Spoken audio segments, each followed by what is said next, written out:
Apnoedan o'lim holati o'zi bor-ku. Umid opa, hozirgi kunda juda ko'p beriladigan savollardan yana bittasi, bemor aytadi, ertalab uyg'onganimda yuragim gursillab urib ketadi, xuddi ish qilganday uyg'onaman deydi. Bu holatga xurrak bilan apnoeni qanaqadir aloqasi bormi, yo'qmi? Tungi apnoe, ya'ni uyqu paytida nafas yetishmasligi yurakka bilvosita ta'sir qiladi.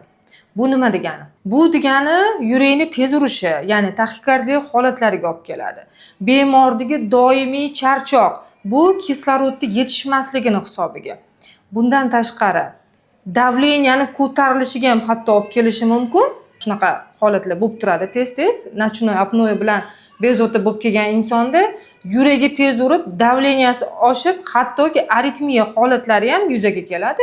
O'sha tungi apnoe holati bartaraf etilgandan keyin bu holatlar ham o'z-o'zidan, yurak kasalliklari ham o'z-o'zidan pasayishi kuzatilyapti. Mana shunday apnoe va nafas yetishmovchiligidan juda ko'p o'lim holatlari ham kuzatiladi. Shuning uchun tungi xurrak va nafas yetishmovchiligiga e'tibor bering va agar sizda shunaqa holatlar kuzatilsa, shifokorlarga murojaat qiling.